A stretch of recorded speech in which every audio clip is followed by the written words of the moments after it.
We feel so much love and appreciation for your willingness to be in this body. It's a good body. We have so much appreciation for you to be willing to play your role in our co-creation, because you've got the hard part. You're out here on the bleeding edge where you're exposed to conditions that you take in and sometimes you take to heart.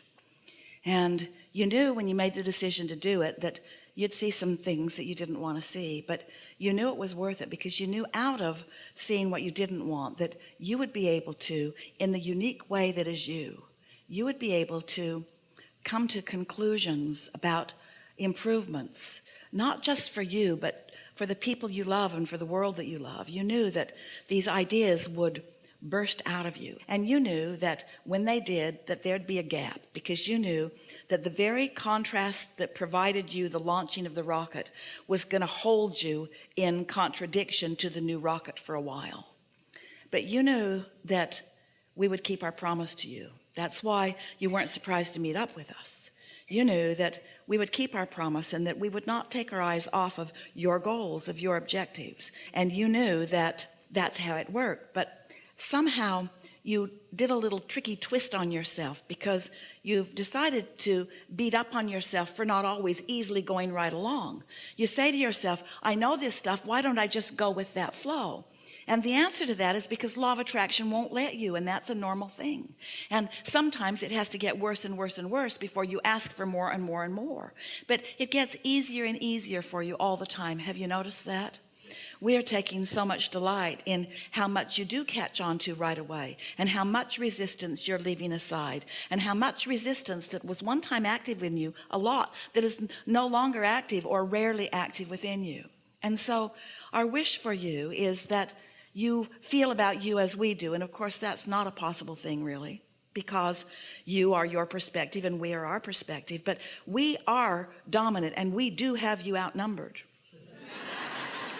We really do know who you are, and at moments when you are in lesser resistance, you get more and more sweeping feelings of who you are. So that feeling of resonance that we were talking about, you're feeling more of the time, and when it comes, you know it. And now what we're really hearing from you is not that you don't know, and not that you aren't often in complete alignment with it, but that the sublime of the alignment is so sublime that you can't bear it when you're not.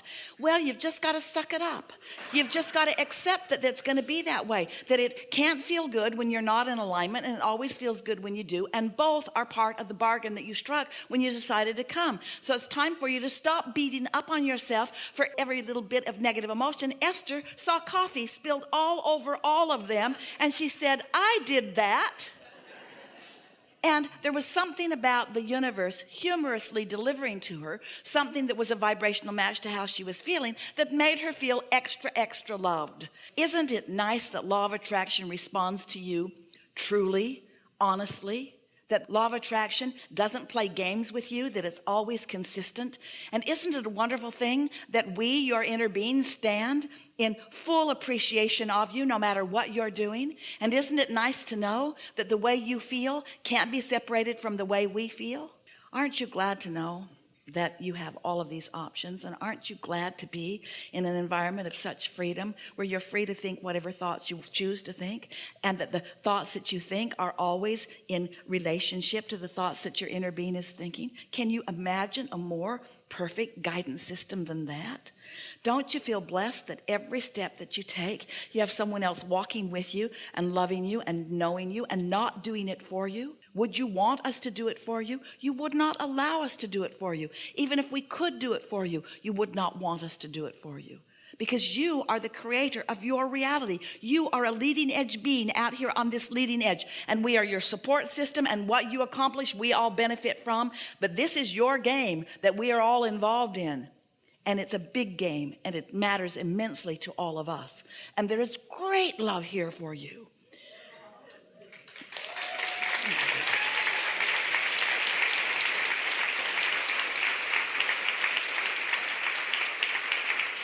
So the best thing that you took from all of this is that when I feel bad, I'm extra loved. Right. That's what that means. Source must be really loving me because I'm really hurting as I block it off. And I don't have to block it off. I'm just choosing to, because I have some stupid thing that I've been thinking about that's causing me to feel sorry for myself again. I've chosen the victim role again. I'm feeling vulnerable again. And my inner being isn't having any of it, because if my inner being were in agreement, I'd feel great. But my inner being isn't having any of it. And so, how about that? Wow, thank you so much. Yeah. My question would be based on consistency. I know things are always working out for me. Yeah, eventually.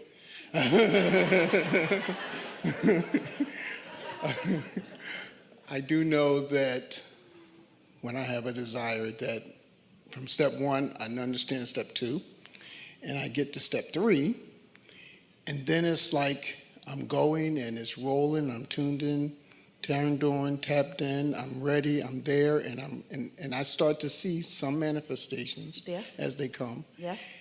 And then I get a little bothered because I get upset if it doesn't continue. Well, step 4 is getting really good at step 3, and we'd say you're there because you're often very good. But step 5 is being back in step 1 and not being mad about it. Step 5 is recognizing that there's contrast, but being steadier in the contrast than you were before. The way Esther plays that out for herself is that when something happens and she knows she's wobbling, she'll say, boy, last time this happened, I was a week in turmoil, and this time it was 5 minutes. In other words, just acknowledge the degree of steadiness that you've accomplished and how much less suffering is happening because you're not in that discordant place, not for long. That's been a problem. And I understood, and I've heard you say several times about What do you mean? getting to step 5. And I shouldn't say problem, but You mean being willing to accept that contrast is part of the process? understanding it a little bit more. I'm getting a little better at understanding the contrast. So here's a sort of silly, but it'll do the job analogy. So you live in a house, and the house isn't really what you want. And so you get some ideas about what you want, so you move into another house. And it's a lot better, but it still isn't what you really want. And so you move into another house, and it's a lot better, but it still isn't what you really want. And you wonder, seems like that first house should have helped me get clear about what I want. But no, I was lazy. I wasn't very defining. In fact, I didn't speak enough about what I liked about the house. And so the second house was a little better, but not that much better. Well, what we're getting at here is you find more clarity, more clarification. It's like life is the great clarifier. It helps you to define the question. And we want to ask you, if you don't have a question, could there be an answer? And isn't the question important to the answer? You saw some people on the platform today with not very clear questions, and they didn't get very clear answers back, did they? So isn't a clear question essential to a clear answer? So isn't getting back into contrast always going to be important and valuable? And shouldn't you therefore embrace it as an important part of the clarifying process? But see, that's the thing. I understand that, but when the contrast has come, We know that. then it seems like... And so are you telling us that these words don't teach? You are, and it's all right. We tell you that. Words don't teach. In other words, conceptually it makes sense. Yeah, I can see how contrast, but instead of going to that thought, which I'm thinking right now, which seems like a really good thought, I don't. I default to I'm not good instead.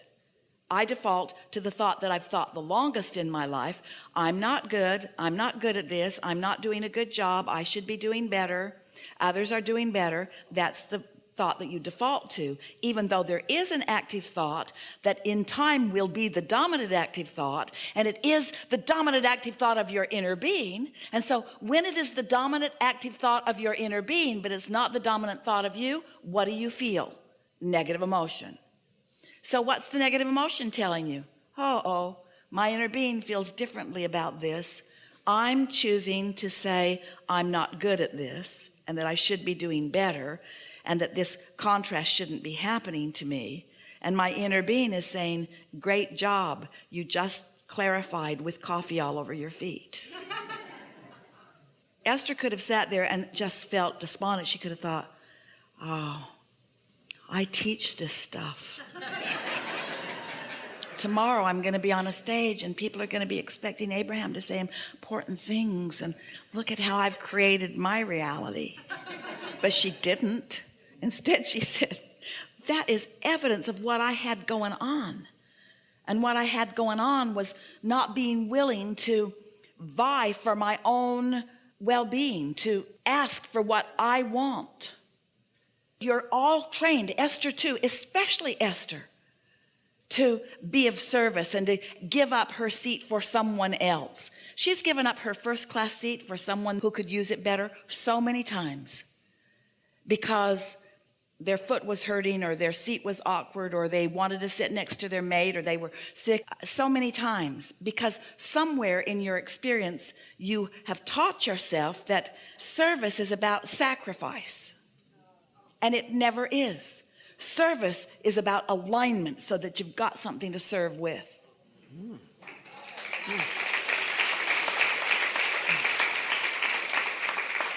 So when you're rolling along, rocking and rolling, like you're saying, and you're feeling good and things are going good, and then you step into some contrast, next time it will be easier for you as you say, oh, I'm not taking this very well. I'm not doing a good job of step 5 because I've slipped back into step 1 and I'm mad at myself. I'm not joyful about the clarifying experience. We want so much for you to understand. If you had any idea how often you get into alignment and your inner being leads you right into trouble for more clarification. Well, thanks a lot, inner being. But how are you going to get clarification? Words don't teach. Your inner being can't tell you. We have deciphered your vortex and we know everything you want and the perfect path. It takes a lot of experience before you really know that. Meanwhile, you've just got to accept things are always working out for you no matter how it looks. No matter how it looks, things are working out for you. And I believe that. I say it constantly all day. But that sort of flies in the face of what you just said, doesn't it? So which do you believe more? Things are always working out for me, or when I slip back into contrast, I'm doing something wrong? Which do you believe more? Things are always working out. Things are always working out for you. So next time you slip back into contrast, just remind yourself, things are always working out for me, and somehow this contrast is part of things working out for me. So what's this contrast doing? How's it stirring up the question? How's it stirring up the problem? Because if it's stirring up a problem or a question, it's stirring up a solution too. And now you're meditating and in the receptive mode now, the more problems you stir up, the more solutions you're going to receive. So when your inner being sees that you got that thing going, that you've primed that pump, then you're going to have lots of experiences for clarification. Because if there's anything we've heard you say, more than all other things perhaps put together, is that you want to understand this, you want to live it, you want to be an example of it, you want to teach it, you want to teach the clarity of your example. Yes. And that's why nothing makes you madder than when you don't think you're in that role, but you always are, you see. If we were standing in your shoes, any of your shoes, and we were in a bad mood because something had happened and we're focused upon it and you just can't feel good looking at that and you don't have the self-discipline yet to look away, and that's all right. It surprised you. Now you're looking at it.